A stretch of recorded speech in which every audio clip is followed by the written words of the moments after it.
ইজহারুল হুব্বি বিল আমাল, মাঝে মাঝে কর্মের মাধ্যমে ভালোবাসা প্রকাশ করা। জোরে বলেন কিসের মাধ্যমে? কর্মের মাধ্যমে ভালোবাসা প্রকাশ করা। এটা হলো 17 নাম্বার অধিকার। এদিক তাকান তো, আমার দিকে তাকান। দেখেন গ্লাসে মুখ দিলাম, এটা অভিনয় করে দেখাইতে হবে। এই যে দেখছেন সবাই, পানি কিন্তু আচ্ছা একটু খাই, পানি খাইলাম, ঠিক না? নাসাই শরীফের 380 নাম্বার হাদিস মনে হয়, অথবা নাসাই শরীফের বর্ণনায় আম্মাজান আয়েশা বলেন, কুনতু আশরাবু মিনাল কাদাহি ওয়া আনা হাইজুন। নাপাকি অবস্থায় আমি গ্লাসে পানি পান করতাম। নাপাকি অবস্থায়, মা বোনদের নাপাকি বুঝে আসছে তো সবার? অসুস্থ থাকা অবস্থায়, অসুস্থ থাকা অবস্থায়, অপবিত্র অবস্থায় আমি গ্লাসের পানি পান করতাম। ওয়া উনাউলুহুন নবিয়্য সাল্লাল্লাহু আলাইহি ওয়াসাল্লাম। ওই গ্লাসে আবার পানি কিছু থাকতো, এই গ্লাসটাই আল্লাহর নবীকে দিতাম। নবীজিকে দেওয়ার পর আম্মা জান আয়েশা বলেন, ফায়াদাউ ফাহু আলা মাউদিই ফিয়া। আমি যেই জায়গায় মুখ রাইখা পানি পান করেছিলাম, আল্লাহর নবী তার মুখটা ওই জায়গায় লাগাইতেন, ওই জায়গায় মুখটা লাগাইতেন। ফায়াশরাবু মিনহু, এর পর এখান থেকে পানি পান করতেন।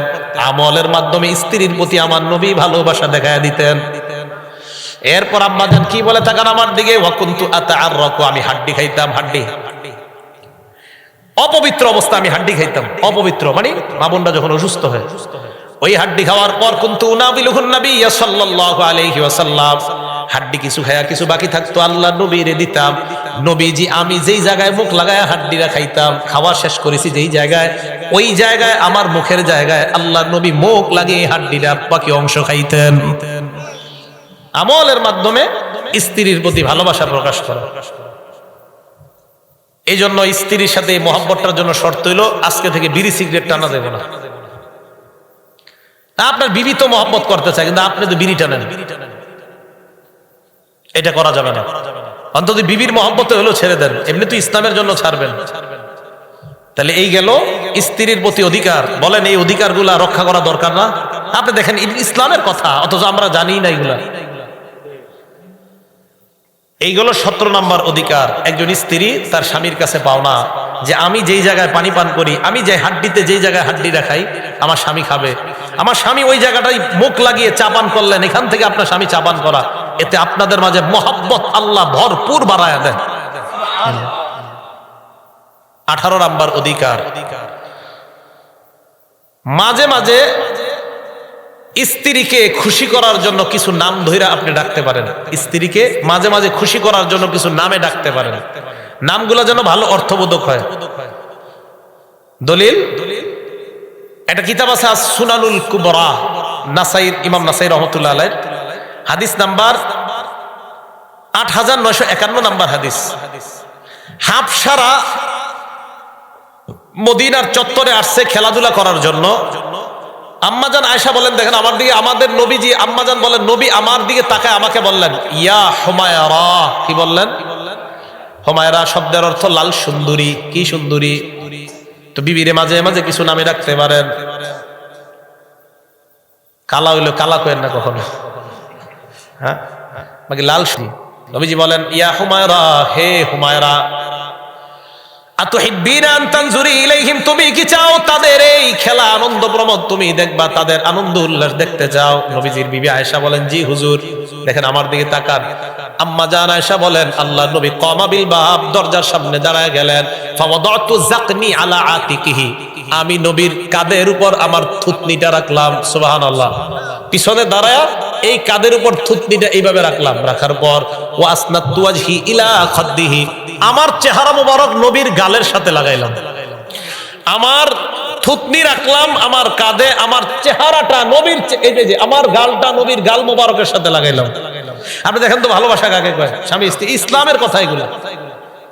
তারপর আমি যতক্ষণ পর্যন্ত দেখতে চাইতাম নবীজি নড়তেন না, আমাকে নবীজি সাল্লাল্লাহু আলাইহি ওয়াসাল্লাম ততক্ষণ পর্যন্ত ওই জায়গায় আমাকে সাপোর্ট দিতেন, আমি দাঁড়ায় থাকতাম। ছোট মানুষ ছিলাম, মন চাইতো একটু বর্ষার প্রতিযোগিতা দেখি, আমি দেখতাম। ইসলামের কথা তো এগুলা। আপনি সারাক্ষণ বিবিরে আপনি প্রেসারের উপর রাখা, এটা যদি ইসলাম বলেন আপনাকে। তা আমি কেন বলতেছি জানেন? সাধারণত বয়ানে বিষয়বস্তু দিয়ে দেয় বিভিন্ন জায়গায়, স্বামীর অধিকার নিয়ে আলোচনা করেন, তা আজকে বিবির অধিকার নিয়ে আলোচনা করেন। স্ত্রীর অধিকার এটা সাধারণত আলোচনা হয় না। আমার একটা বয়ান আছে দেখবেন, সন্তানের অধিকার। সবাই খালি বাপ মার অধিকার আলোচনা করে, সন্তানের অধিকার কোথাও আলোচনা হয় না। এই জন্য আমার একটা বয়ানই আছে দেখবেন, সন্তানের অধিকার। আপনারা পাওয়ার কথা, সন্তানের অধিকার দেখবেন একটা বয়ান আছে, সন্তানের জন্য বাবা মার 12টা করণীয় আছে বয়ান, একদম। এটা তো পুরো বাংলাদেশে প্রচুর এই বয়ানটা দেখা হয়েছে। তো সন্তানের অধিকার, স্ত্রীর অধিকার, এইগুলো আলোচিত হয় না, এগুলো আলোচনা হওয়া দরকার। এই যে স্ত্রীর 18 নম্বর অধিকার বললাম। 19 নম্বর অধিকার, স্ত্রীর ঘরের কাজে আপনিও সহযোগিতা করবেন মাঝে মাঝে। দলিল কিতাবের নাম মুসনাদে আহমদ, হাদিস নাম্বার 26,194 নাম্বার হাদিস। আম্মা জান আয়েশা সিদ্দিকাকে প্রশ্ন করা হলো, আম্মা জান, আল্লাহর নবী বাসায় সারা দিন কি নামাজ পড়ে? আম্মা জান কি করে ঘরে সারাদিন? আম্মা জান আয়েশা কয়, তোমাদের কল্পনা নাই নবী কি করে। ইয়াখসিফু নালা, জুতা সেলাই করে নিজে। কি সেলাই করে? নিজেরটা নিজে। ইয়াফলি সাওবা, কাপড় সেলাই করে নিজে, কাপড় সেলাই করে নিজে। আমি এই সুন্নতটা আদায় করতে চাই কিন্তু পারি না, আমি সেলাই হয় না। ইয়াফলি সাওবা, কাপড় সেলাই করে, হয় না তো আপনার। মাঝে মাঝে চিন্তা করি একটু সুন্নতটা তো পালন করা দরকার। তো ইয়াফলি সাওবা, আপনার মনে করেন ছিঁড়ে গেছে এক জায়গায়, তো বিবিরে বলছেন, আপনি একটু চিন্তা করেন যে একটু আমি আদায় করি, অন্তত নবীর সুন্নতটা আদায় করি। তো নবীজি কি করতেন? ইয়াফলি সাওবা, নিজের কাপড় নিজে সেলাই করতেন। আম্মা জান কয়, আর জানো কি করতেন? ইয়াহলুবু শাতা, নবী নিজেই দুধ দহন করতেন। আর কি করতেন? কয় ওয়ায়াখদুমু, আল্লাহর নবী অন্যান্য চাকর বাকররা যেইভাবে ঘরের কাজ করে, নবীজিও নিজেকে একজন সাধারণ মানুষের মতো ঘরের মধ্যে নিজেও ঘরের কাজে অংশগ্রহণ করতেন। নামাজের আজান হইলে আল্লাহর নবী মসজিদের দিকে রওনা করতেন, কাজ করতেন, ঘরের কাজ। আপনার বিবি আপনার কাছে পাও না, আরে মিয়া বিবির ঘরের কাজে আপনি দুই সহযোগিতা করেন, এতে মহব্বত বাড়বে আপনার, কমবে না। তাহলে স্ত্রীর ঘরের কাজে আপনি তাকে সহযোগিতা করা, এই অধিকার স্ত্রী আপনার কাছে পাও না। 20 নম্বর অধিকার, আর নাফকা ওয়াস সুকনা, স্ত্রীর ভরণ পোষণের ব্যবস্থা করা। স্ত্রীর ভরণ পোষণের ব্যবস্থা করা, তার খাদ্য, তার বস্ত্র, তার বাসস্থান, এই ব্যবস্থাগুলো আপনি করতে হবে।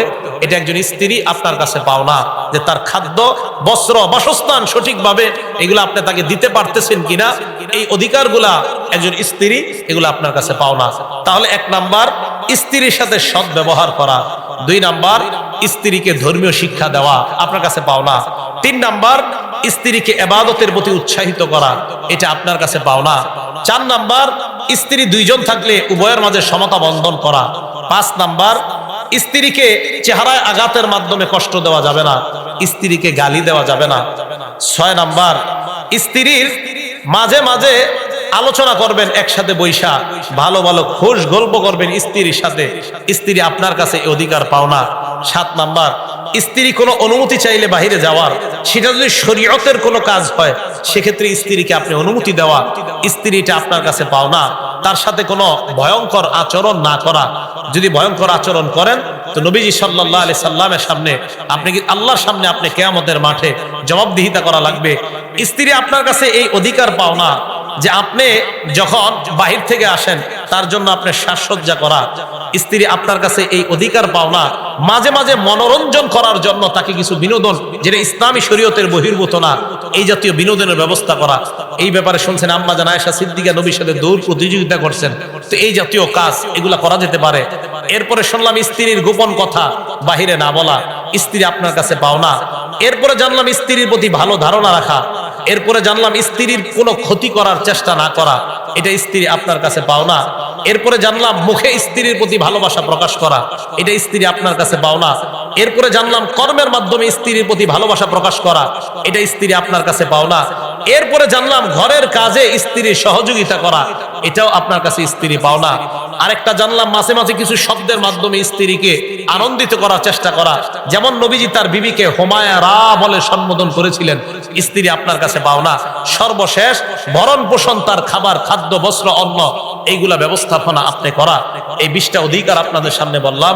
স্ত্রীর এই অধিকারগুলো যেন আমরা সবাই আদায় করতে পারি, আল্লাহ তৌফিক দান করেন। আমিন ওয়া আখিরু দাওয়ানা আলহামদুলিল্লাহি রাব্বিল আলামিন।